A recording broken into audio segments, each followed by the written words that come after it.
Um bom dia a todos os meus amigos que semanalmente acompanham a reflexão nesse vídeo que vai ao ar.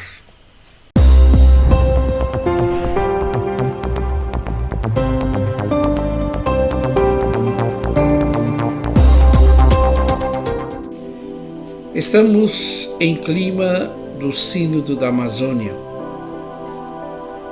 e, portanto, escolhi para a nossa reflexão desta semana, que antecipa o Sínodo, o tema sobre o meio ambiente, a espiritualidade, a cultura, que devem estar intimamente interligadas.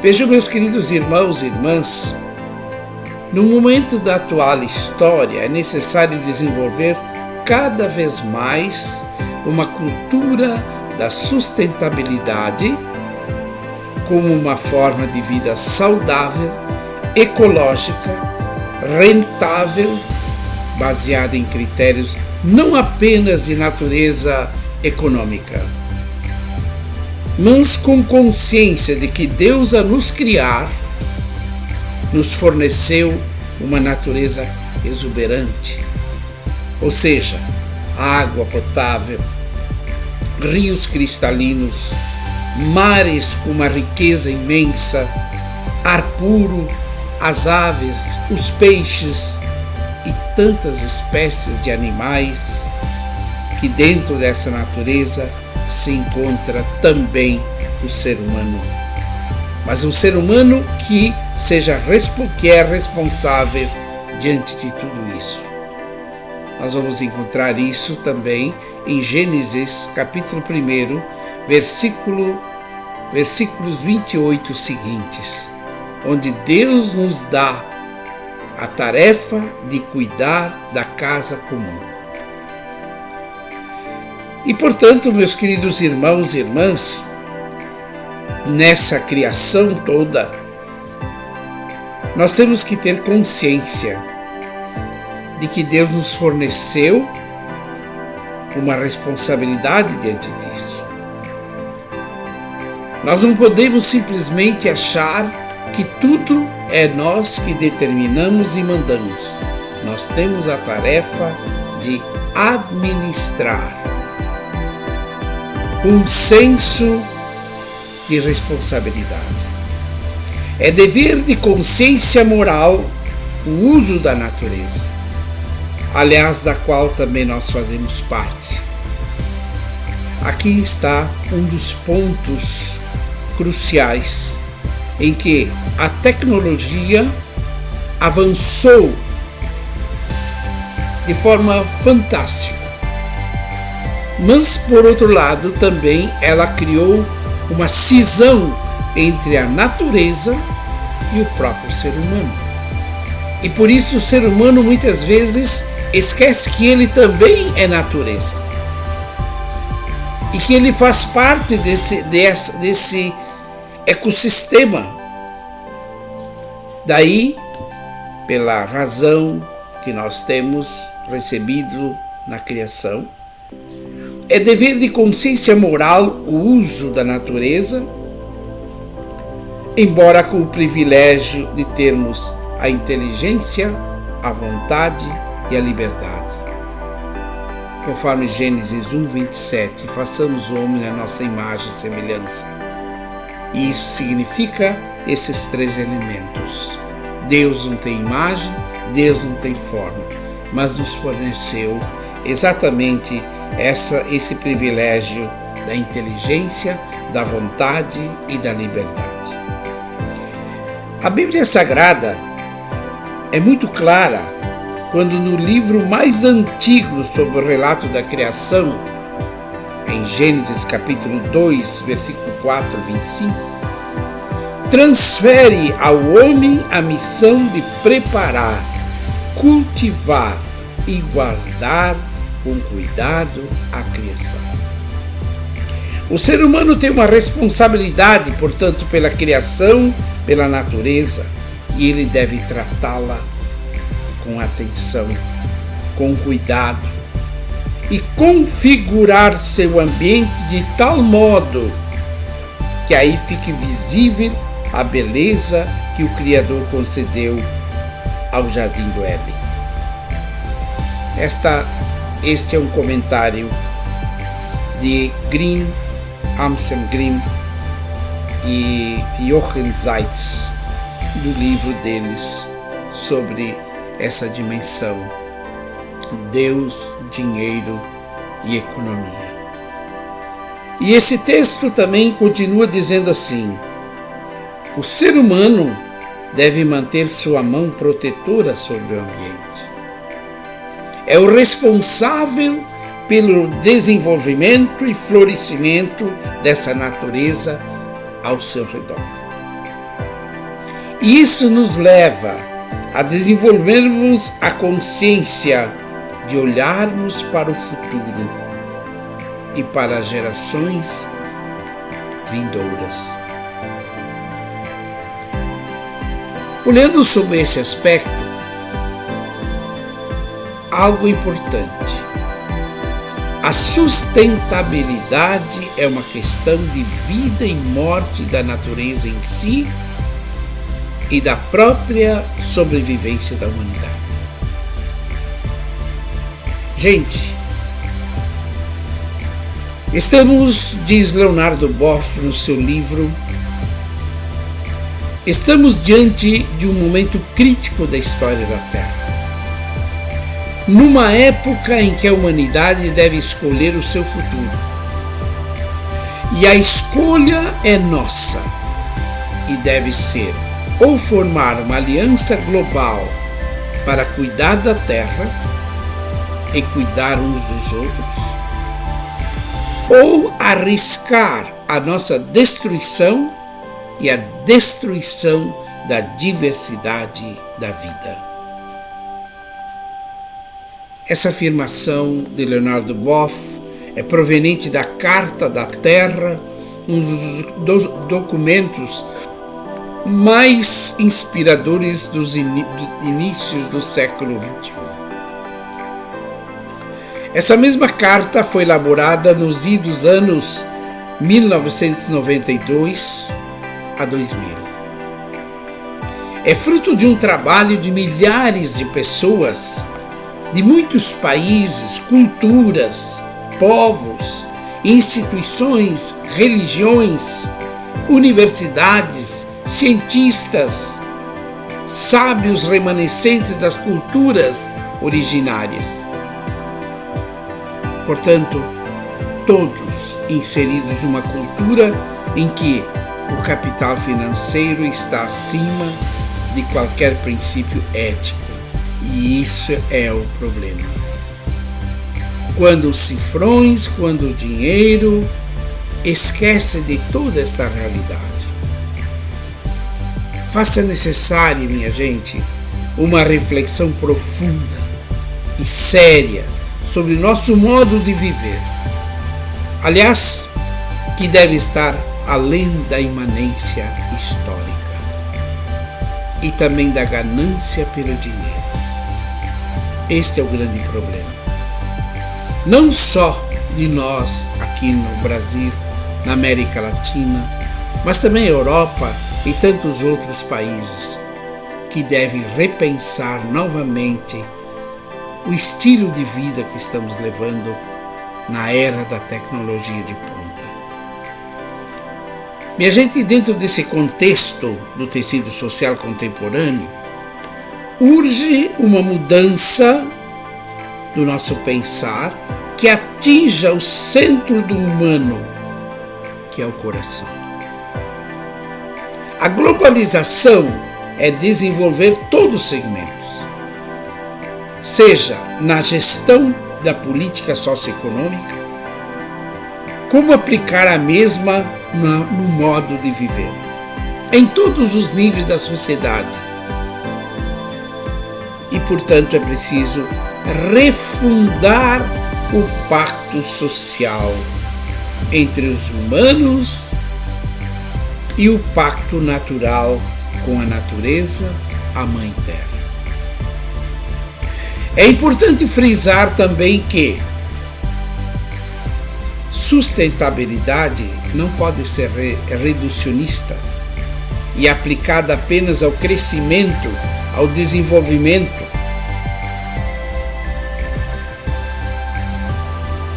Como é predominante nos tempos atuais. Isso diz muito bem Leonardo Boff naquele livro dele, A Sustentabilidade. O que é, o que significa e o que não é sustentabilidade. E ele diz mais: deve cobrir todos os territórios da realidade que vão das pessoas, tomadas individualmente, as comunidades, a cultura, a política, a indústria, as cidades e principalmente ao planeta Terra com seus ecossistemas. Vejam, minha gente, o Sínodo da Amazônia não é uma questão política. Até pode estar vinculada também à política socioeconômica. Mas é fazer repensar. A igreja se sente responsável por isso. É lamentável que tantos, inclusive sacerdotes, bispos, colocam os seus pontos de interrogações diante desse sínodo. Para que serve o sínodo? Para ver o que é possível e o que não é possível. Para debater ideias. E isso não é uma questão apenas de curto prazo, mas em longo prazo. Mas temos que pensar o nosso futuro. E lamentavelmente se acusa o nosso querido Papa Francisco de que ele está induzindo a heresias, a políticas, se coloca na boca dele palavras, expressões, ideias que ele nunca disse. E nem vai dizer. Mas há interesses atrás disso para deformar, denegrir a imagem de nosso Papa Francisco. Eu ouvia de dois colegas, professores da universidade, leigos, onde eles diziam assim: este homem, o Francisco, está muito além do nosso tempo. E por isso é contestado, porque nós ainda estamos dormindo em berço esplêndido.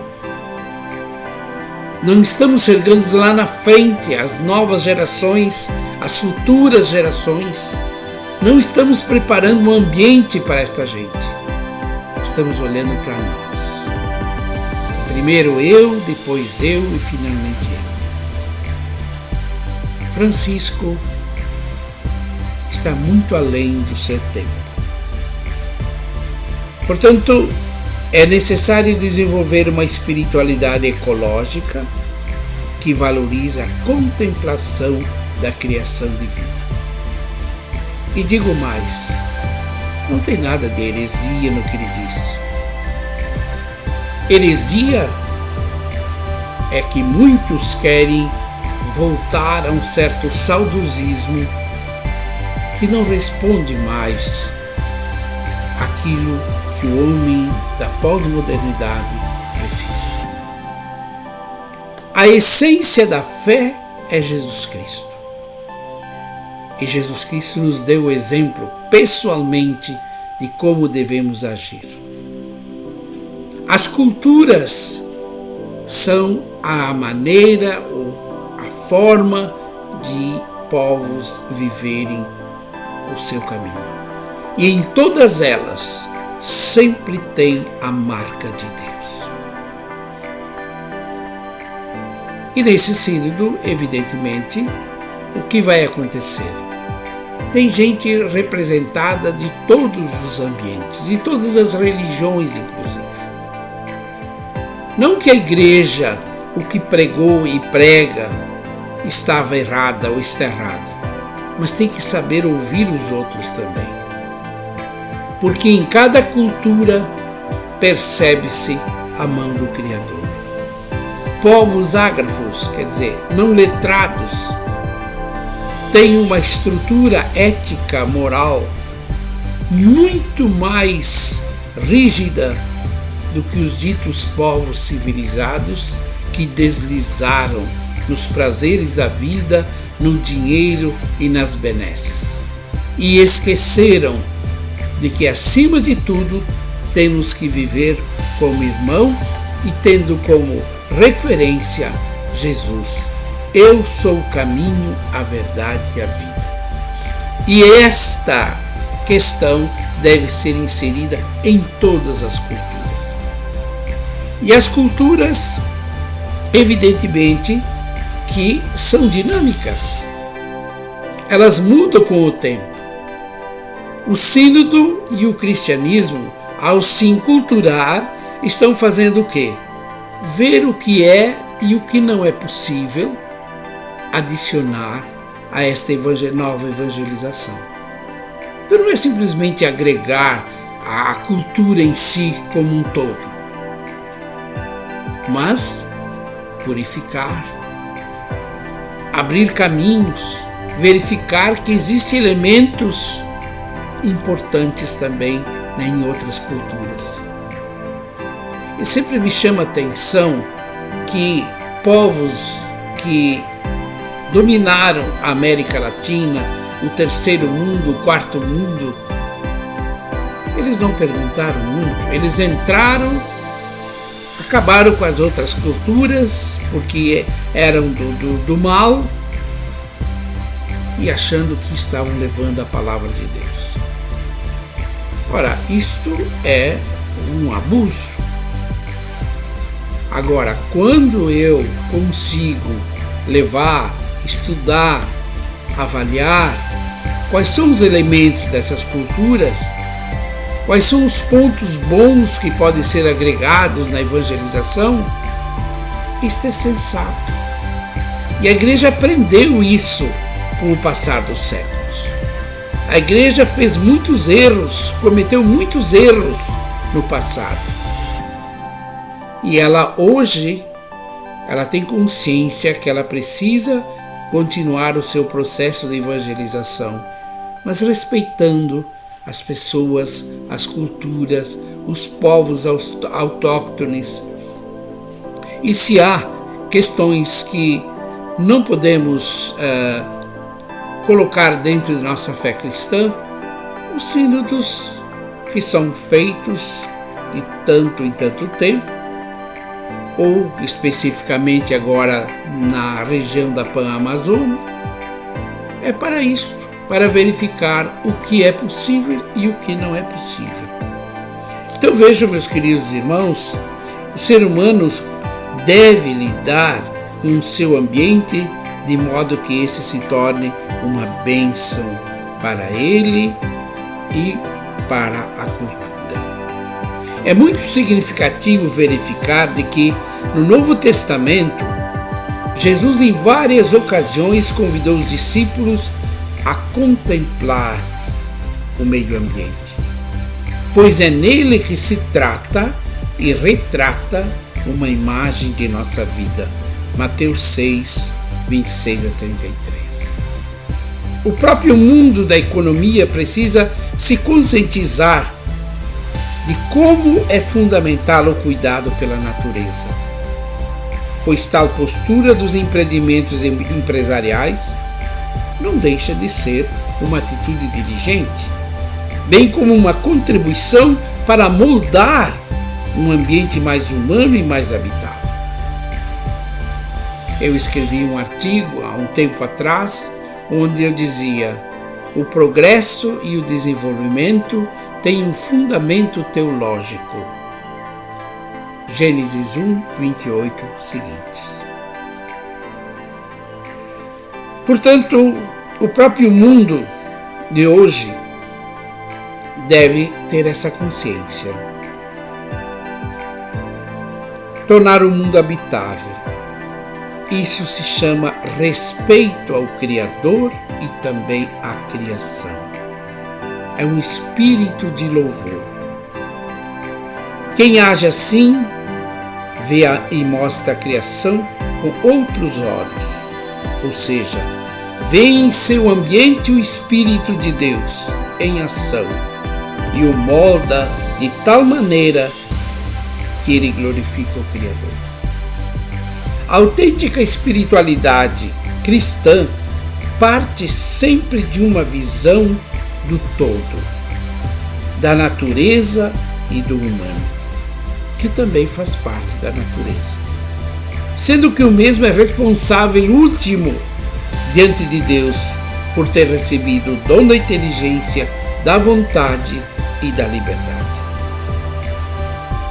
É um compromisso e uma tarefa a ser levado a sério, preparando assim para as gerações do futuro um ambiente digno e belo daquilo que um dia recebemos como dádiva e presente do Pai.